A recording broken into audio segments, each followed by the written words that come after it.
Okay, so let's start. What will we do this semester? Okay, so last semester we more or less followed the book, except towards the end. We skipped some stuff. Okay, so first of all, we'll finish the addition of angular momenta that we started. We did addition of angular momenta only for spin 1 half systems, for 2 spin 1 half particles. Now we'll look at the general addition of angular momenta problem. Once we are finished with addition of angular momenta, we'll go back and cover the radial equation, which we had skipped. Okay, so you are solving the Schrödinger equation in 3 dimensions, and we separated the variables. So we had the angular part, which gave us the angular momentum eigenfunctions, but the radial part, we did not do anything. So any radially, spherically symmetric function, we now can analyze and see what the energy levels are. So in particular, we'll just look at 2 systems. Just the spherical box problem. So what happens when you put a particle into a spherical box? That's the simplest case. And also the hydrogen atom, okay, because that's an important problem. So those are the 2 problems that we'll be going after. And after we complete them, we'll more or less follow the sequence in Griffiths. We'll look at things like identical particles, and then go into their applications, or the formalism, look at materials and such things very briefly, and then we'll start approximation methods. Okay, how do you solve more complicated Hamiltonians? Because now then you can no longer find exact solutions. Once you put in more realism into your system and you add more terms to your Hamiltonian, it becomes more complicated. But there are nice approximation methods which enable you to obtain answers to great amount of accuracy. Okay, so we'll look at those and then we'll see what happens. Okay, that's then we'll come to the later chapters, which we may again rearrange. Okay, so that's the plan of the course. So let me just start by discussing the angular momentum problem again. So let me just say remember, because we covered this last time. Remember that we have these angular momentum operators. Okay, so we have this angular momentum operator, which is made up of Lx, Ly, and Lz. Okay, so you have these Lx, Ly, the components of the angular momentum, and they obey these angular momentum commutation relations. So you just go through these things cyclically. Lz, okay, I h bar Lx, and Lz Lx is I h bar Ly. Okay, so given these 3 commutation relations and really not much else, really nothing else. Okay, so what these things imply is that you can find, okay, certain things. Okay, first of all, you can just show that L squared commutes with any of these, okay, components. So it commutes with Lz. Obviously, it commutes with Lx and Ly also. But when we choose Lz as our special direction, then this implies that there are eigenfunctions of this system which are eigenfunctions of both L squared and Lz. And we found out that those eigenvalues were h squared L plus 1, right? Times the same thing, Lm, that's what an eigenstate is, and Lz, Lm is just 1 h bar m Lm. Okay, so we get a set of states like that. Not only that, but we can show very easily that the for a certain L, okay, so for a certain value of L, the values of M start, okay, or vary between L plus L and all the way to minus L. Okay, so these are the possible values of M. They go from plus L all the way to minus L. And in order for this to hold, there are two possibilities.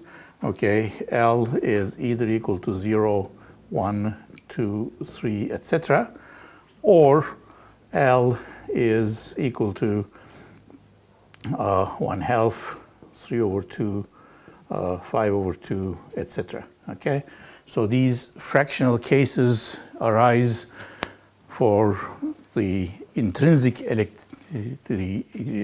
angular momentum of a particle. For orbital angular momentum, we can only get 0, 1, 2, 3, etc. But if you have particle with fractional values for the spin, then you have these fractional values that you can get. Okay, so and in that case, for example, if it's the spin angular momentum, we call this thing S instead of L, but that's just a name. Okay, it's the same angular momentum that we always had.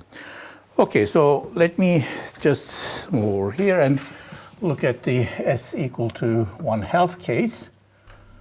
Okay, so in this case, the eigenstates are very simple, 1/2, 1/2, which we, okay, said, okay, let's give this a new name. That is going to, okay, we call this up Z. In fact, since Z is some sort of default, we just drop the Z if the eigenstate is, okay, corresponds to 1/2, 1/2.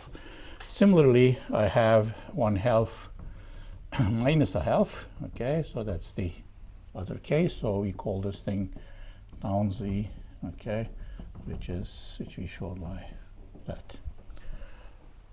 Okay, so what happens when we have two spins? Okay, so if you have two spins, two spin 1/2 particles, okay, so they can individually have up or down spins, which we sort of we had this notation. Okay, so we said, okay, so the first one can be up, the second one can also be up, the first one can be up, but the second one can be down, the first one can be down, the second one can be up, so there are four possibilities, down and down. Okay, so this is the case when we set up the first, okay, particle to one of the possible states, the second one to the other state. Okay, so there are these four possible eigenstates. And remember, the eigenstates of a Hermitian operator define the dimensionality of our Hilbert space. So we can represent anything in this space, in this four-dimensional space, which corresponds to a general state of the system.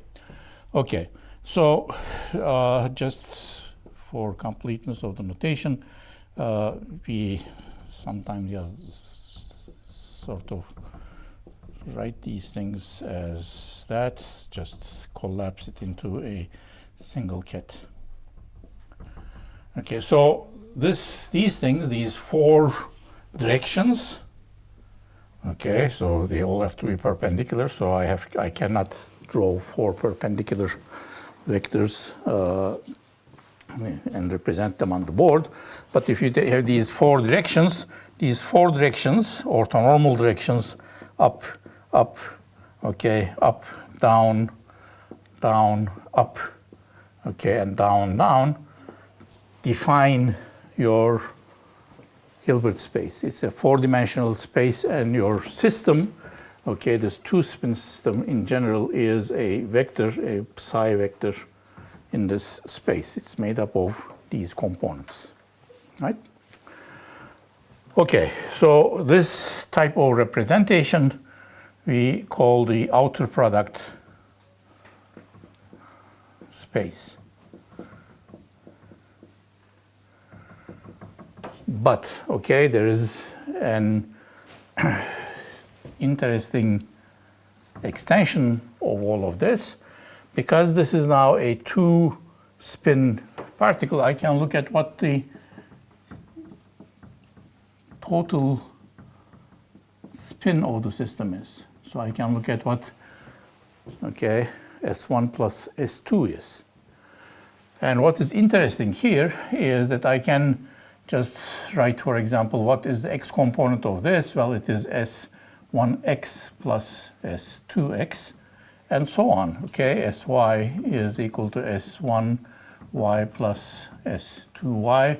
Sz is equal to S1z plus S1z plus S2z.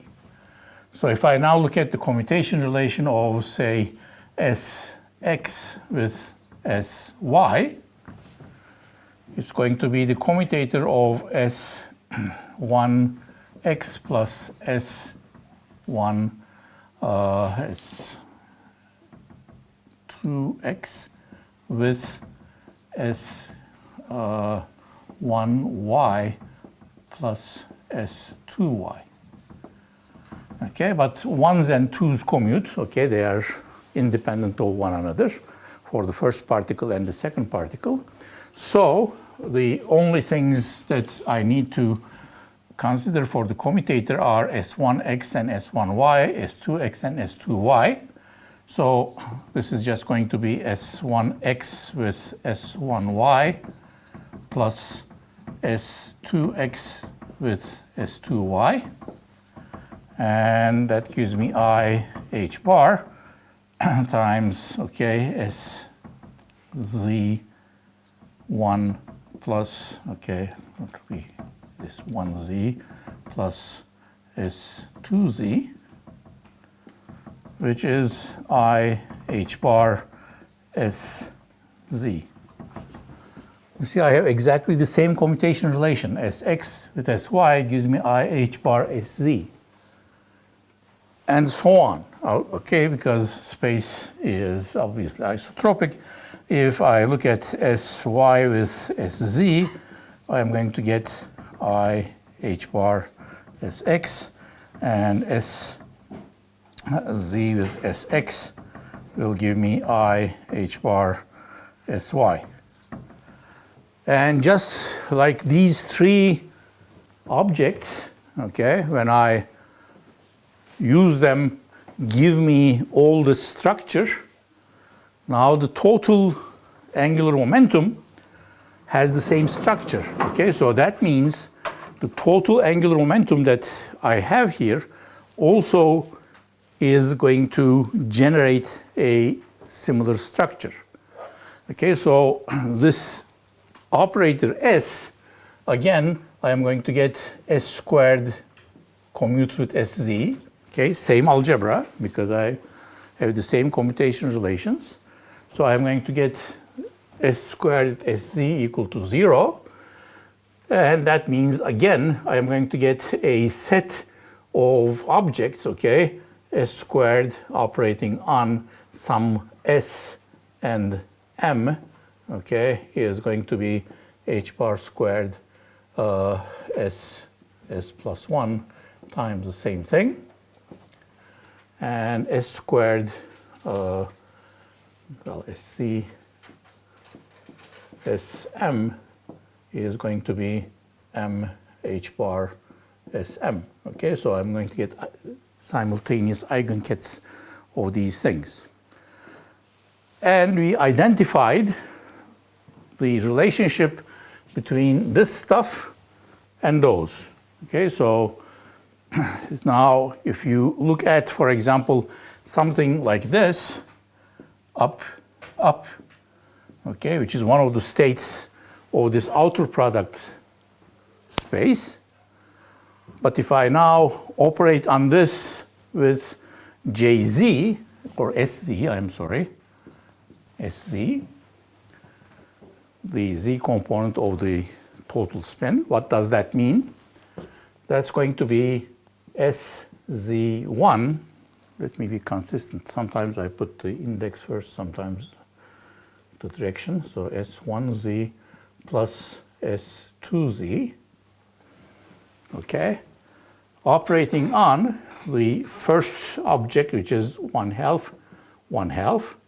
Second one, 1/2, 1/2. So I have just written this thing in the proper notation. Now this S1z operates only on this one. Okay, and it's an eigenstate of that. This operates on that. So there will be two terms. The first one will give me h bar over 2, which is the m, right, times the whole thing.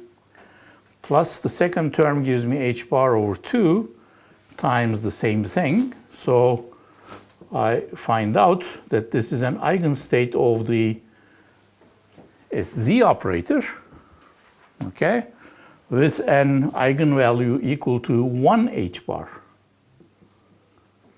Okay, so let me go back to this.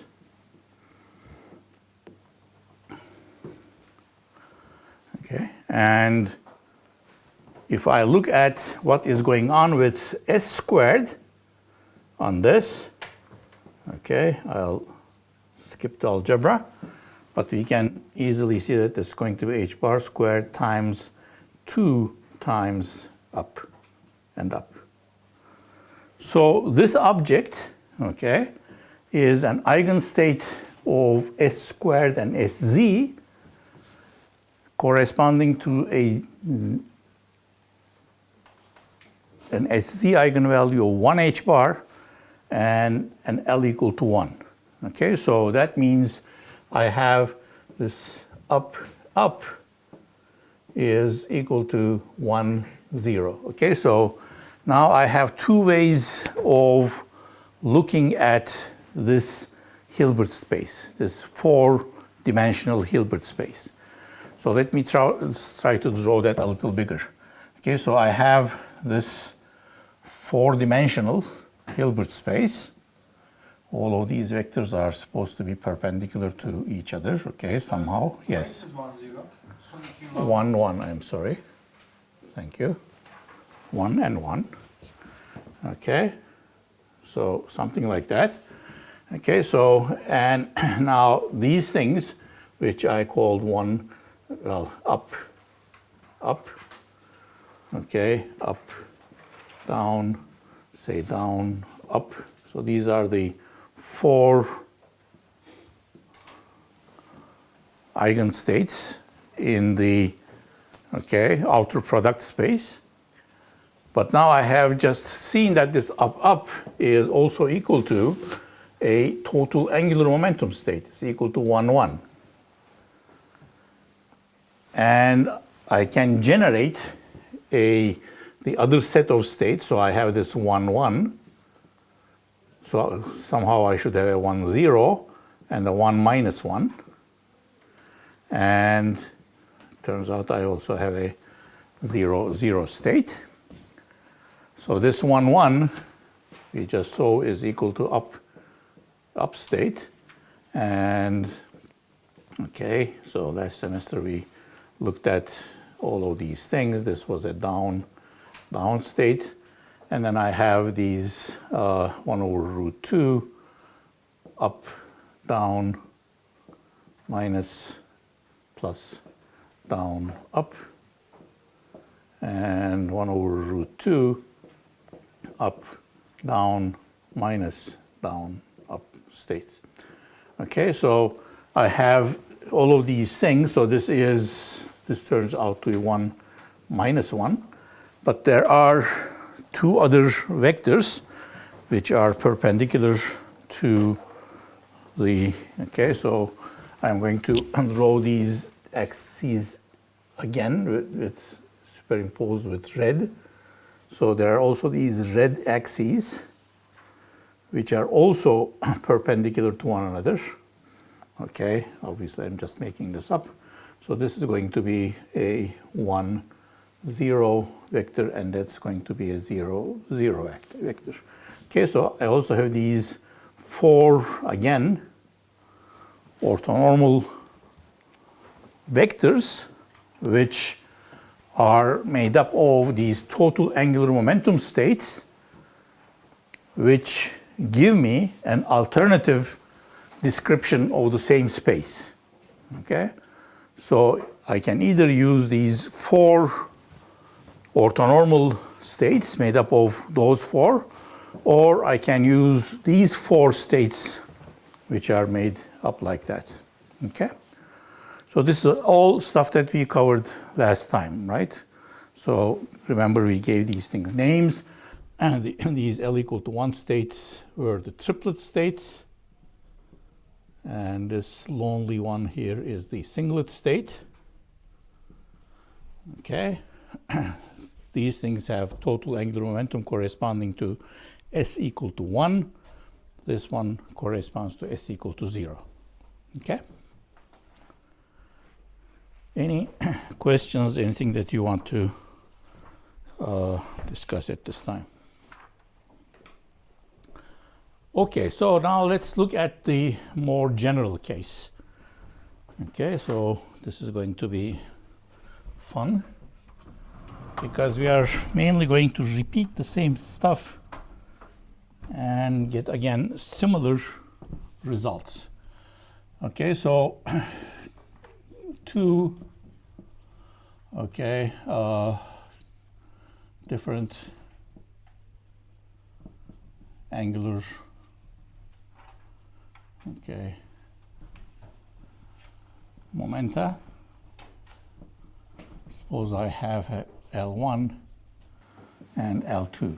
Okay, so one of them can be spin. They both can be spin, or they both can be orbital angular momentum. Okay, so it's just that we have these angular momentum objects, each of which obey these commutation relations. Okay, so now I'm interested in a problem in which perhaps I'm looking at an electron on the hydrogen atom. I know that it has orbital angular momentum. Maybe it has L equal to 2 angular momentum. But then there's also a spin angular momentum, which when I add to the orbital angular momentum gives me the total angular momentum of the system. Okay, so I'm not going to specify what is what, but just consider these two angular momenta, which, okay, obey these angular momentum relations. L1x, L1y commutation relation gives me I h bar L1z, and I have L1, L2x, L2y gives me I h bar L2z, okay, and others. Okay, so in the other directions also. So they are ordinary angular momenta. Now, I am interested in the total angular momentum.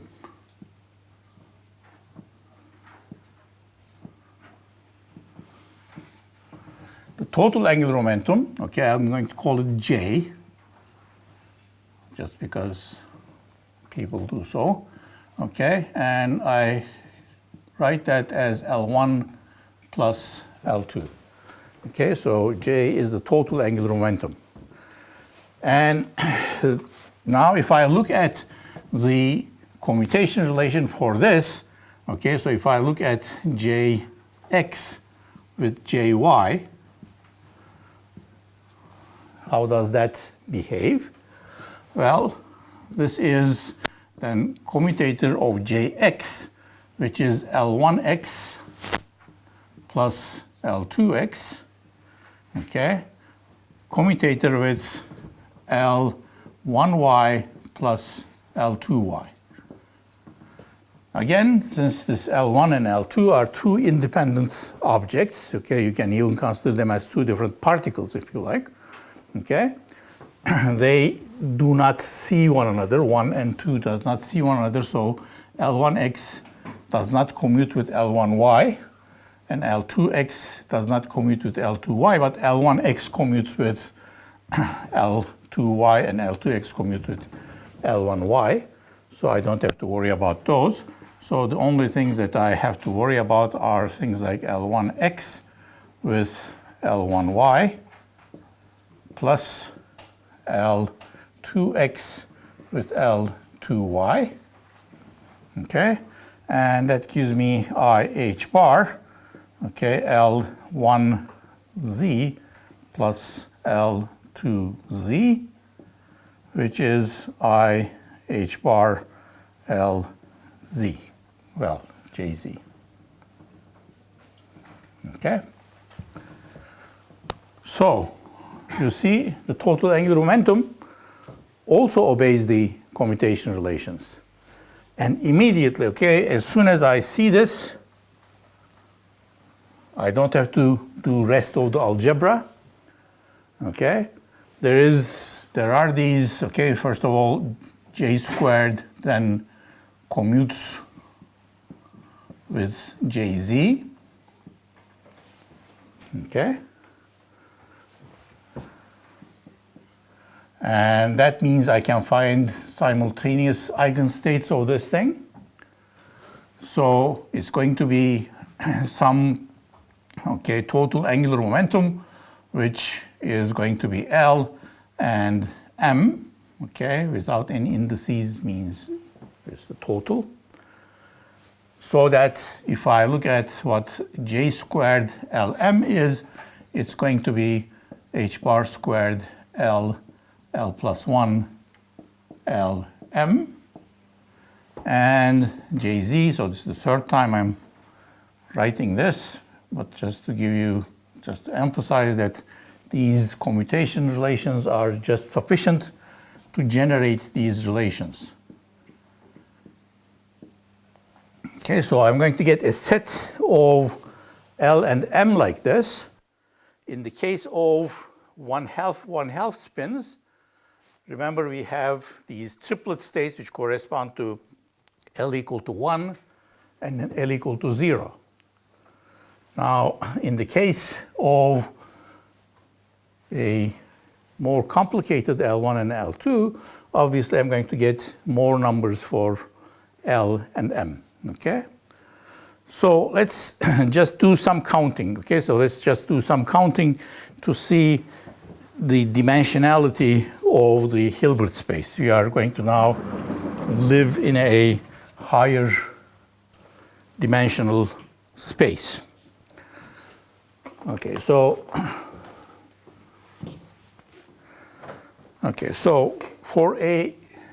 this is important, for a definite value, definite values of L1 and L2, okay, such that I have, for example, L1 squared L1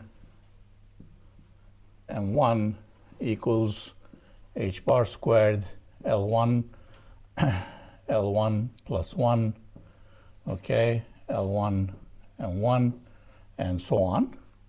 And for L2 squared L2 M2 equals H bar squared L2 L2 plus 1, L2, M2. Okay, so I have certain definite values for L1 and L2. So suppose someone tells me, for example, again, just to motivate why we are doing this, someone tells me that the electron is in the L equal to 3 orbital angular momentum state of hydrogen, but it has 1/2 spin. Okay, so I know what L1 and L2 are, but I don't necessarily know what M1 and M2 are. Okay, so I know the total angular momenta for the two particles, and now I want to associate them with the total angular momenta corresponding to that case. Okay, so what do I have? For the first particle, I have L1. L1 is going to be the highest, okay, M state, right? Because I know what L1 is. M can be many other things. So I could have L1, L1 minus 1, L1, okay, assuming L1 is large enough, L1 minus 2, dot, dot, dot, L1, okay, minus L1. So these are the possibilities, right? M, the second index, at most can be equal to the total angular momentum index, or going down by one, it can go all the way down to L1 minus L1, okay? So these are all the possible states of the first particle or first angular momentum, okay? For the second object, I have something which goes like L2. L2 is the largest M value, okay? Then I have L2 minus 1, okay, dot, dot, dot, L2 minus L2. Okay, so the outer product space, which I show like this, okay, is you take one of these and one of those, right? The first particle or first angular momentum can be any one of these. Second angular momentum can be any one of those, right? So how many possibilities are there? Well, let's see how many possibilities we have for this case. How many possibilities? L1 plus 1 times 2L2 plus 1. Okay, for this one we have 2 L1 plus 1 possibilities.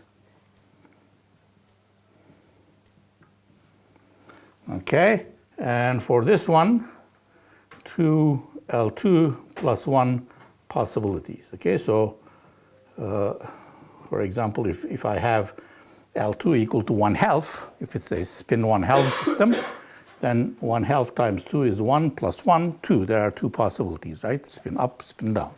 Okay, so that's that. So the inner product is going to have 2 L1 plus 1 times, the outer product is going to have 2 L1 plus 1 times 2 L2 plus 1 possibilities.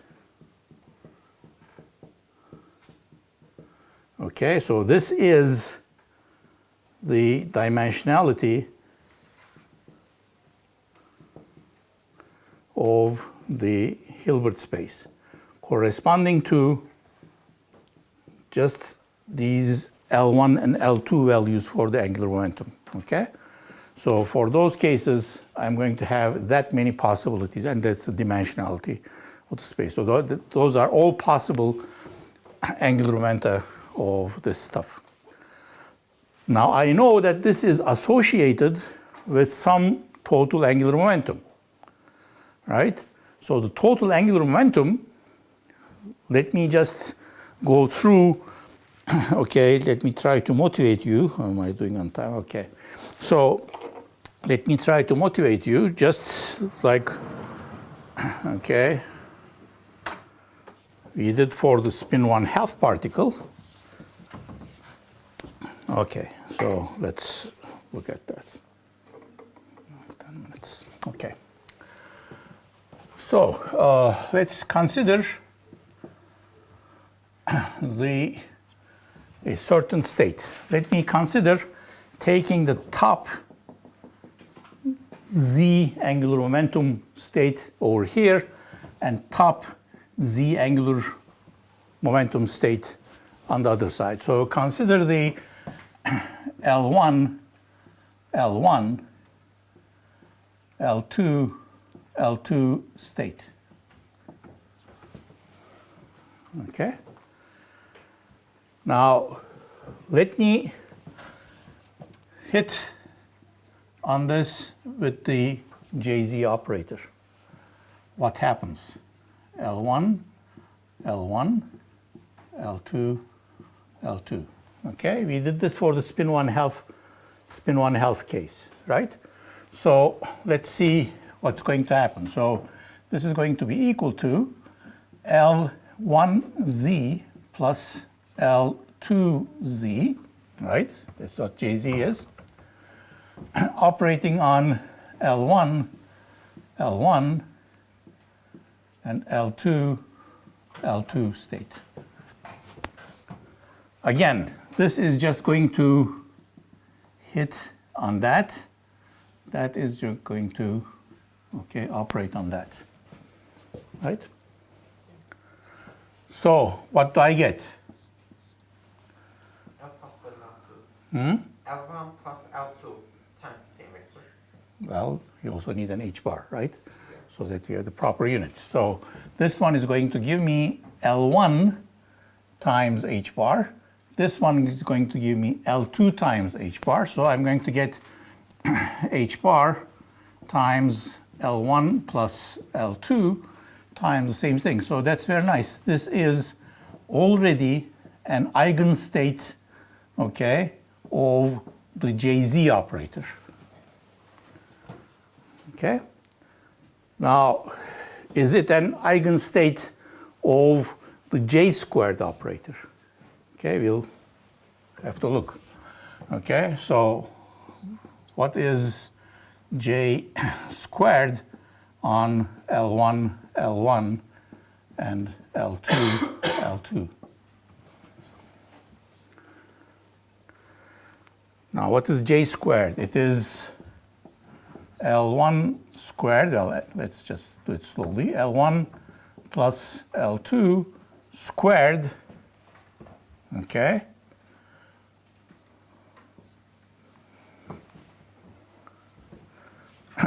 on L1, L1, L2, L2, okay? So I'm going to get L1 squared plus L2 squared plus 2 L1 dot L2. Remember that these things commute, L1 and L2 commute, so I don't have to write L1 dot L2 and L2 dot L1. Okay, operating on the same thing, L1, L1, L2, L2. Okay, so that's very nice. This operates only on the first object. This operates only on the second one, but this is not so clean because some of it operates on the first one, some of it operates on the second one. Let me, in fact, expand that. Okay, so it's going to be L1 squared plus 2 L2 squared plus 2, okay, now I have L1x, L2x plus L1y, L2y plus L1z, L2z. So these z stuff is okay because I know how they work. Okay, so let me just put this in brackets.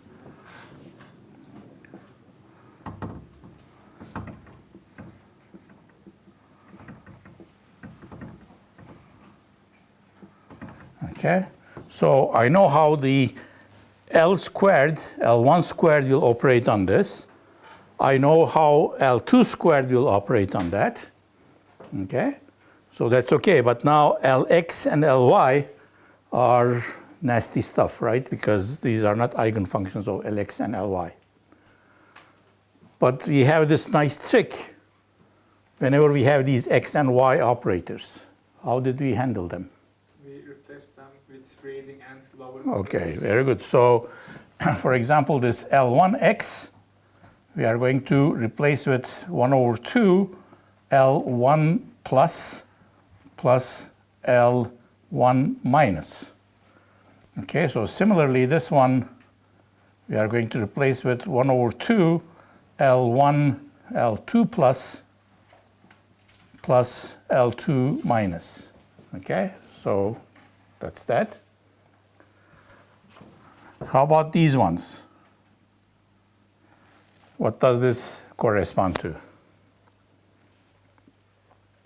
was I over 2 Well, okay, 1 over 2i, plus L because I have to cancel the I. L1 minus. This one, this time I have to do L1 plus minus L1 minus. Okay, and similarly 1 over 2i L1 L2 plus minus L2 minus, right? So why don't we have cross product terms like L1x, L2y? Because this is a dot product, Oh, okay. so I multiply x terms together, y terms together, and z terms together, okay? So I have something like this, okay? Operating on L1, L1, and L2, L2. But you see, this L1, L1 is already at the top value of its m value, okay? It's top value for the z component. So what happens if I hit any of that with an L plus? I get 0, right? So L plus operating on anything to the right, whether it's L1 plus or L2 plus, is going to give me 0. Okay, so those terms just drop out. So these terms are just going to give me zeros. Anything that has a plus term here tries to raise the m index, but this is already at the very top. Okay, so that's going to give me 0. So the only thing that will work out is L minus and L minus. But now you see on the left I have 1 over 4, okay, L1 minus L2 minus. But here I have an I squared, so it's going to be minus 1 over 4 L1 minus L2 minus, okay? And 2 minus signs cancel. So they cancel also. So this cross term as a whole makes no contribution. Okay, yes? Why do we have 2L2 squared? Because I made a mistake. Okay? Thank you. All right. So now that means we are, okay, almost at the end of our calculation.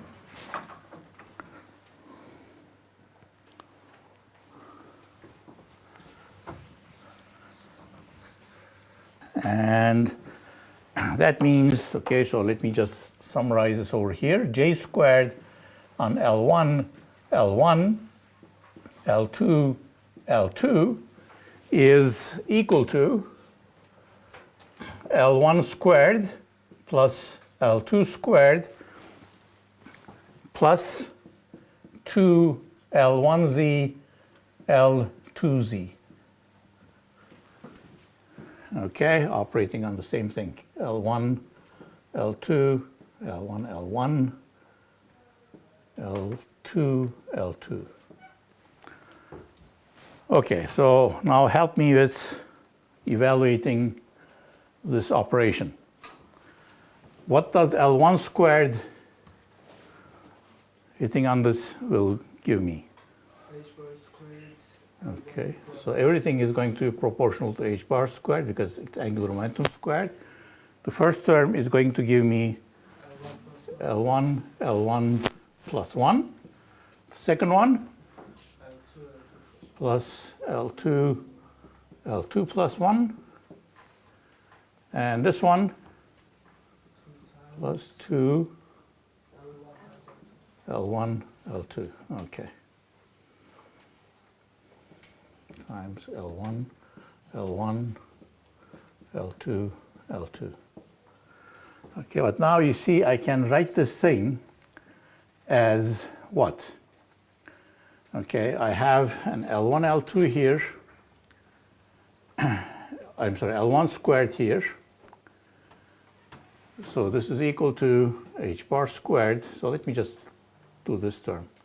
This parenthesis is equal to L1 squared plus L1 plus L2 squared plus L2 plus 2 L1 L2, right?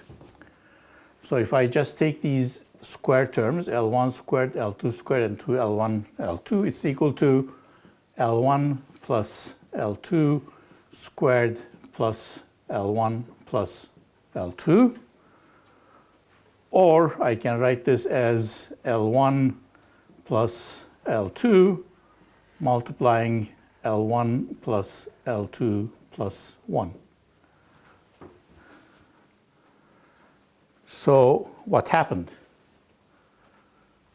This stuff here is still an eigenvector of the J squared operator also, okay?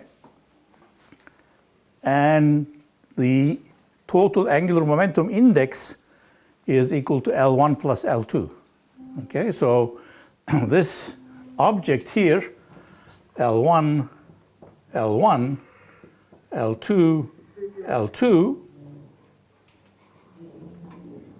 is a total angular momentum state with L1 plus L2 for the total angular momentum, and what? L1 plus L2 for the M index. Okay, so we have found a top value. You see, we have these objects here, which are the outer product states. So let me just move these boards around. So I can either use these outer product states to represent my Hilbert space, or okay, a set of total angular momentum states. We have found only one of them yet. Okay, so we are going to have something which looks like the LM. So this is the total angular momentum state with index L, and that's M. So the product of these two states, outer product state L1, L1, and L2, L2 is L1 plus L2, L1 plus L2. Okay, so in the case that we were working with spins, remember that we had this 1/2 state. If this is also 1/2 state, this was equal to 1/2 plus 1/2 is 1. 1/2 plus 1/2 is 1 was the 1/1 state. So this is the case when we had spin 1/2 for L1 and L2, and we got that. Okay? So this is the more general case. We have just shown that this is true in the more general case, that this is the maximum that you can get for the total angular momentum. And we are going to see, okay, next time we meet, which is Friday, I guess, that the total angular momentum states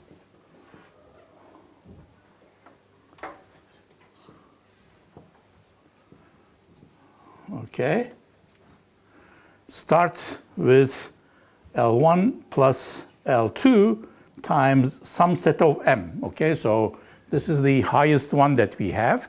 Obviously, you are going to get smaller and smaller ones. But remember, for spin 1/2 case, we also had the zero angular momentum case. So we are going to get smaller objects here. Okay, so, and dot, dot, dot. For this case, we are going to get L1 plus L2 minus 1, and again, various values of M.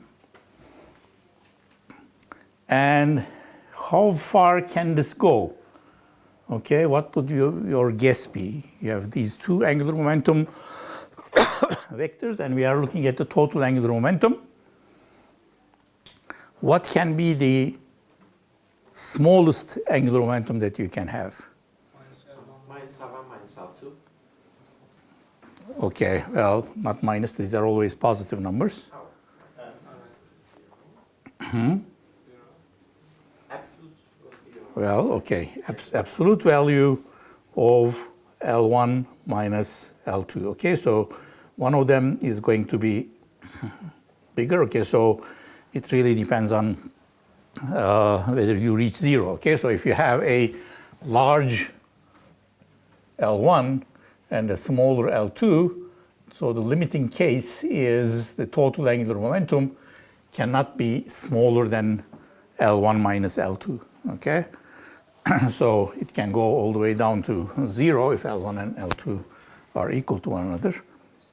But if they have different sizes, then of course we are going to get different stuff.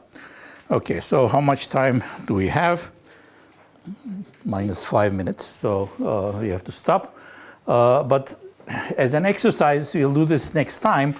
Try to find out, okay, so this, we know how many such states there will be. How many such states will there be for different values of M? We already did this. Same problem here, right? How many such states? 2 L1 plus Okay, 2 L1 plus L2 plus 1 states.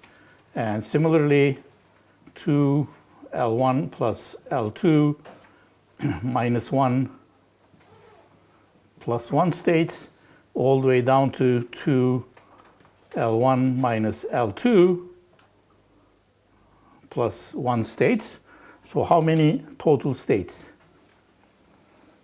Okay, let's do it next time, but if this is a Gauss sum, so if Gauss could do it in elementary school, you should be able to do it. Okay, and as a check, you should get the same number here. Okay? Okay, see you Friday, I think.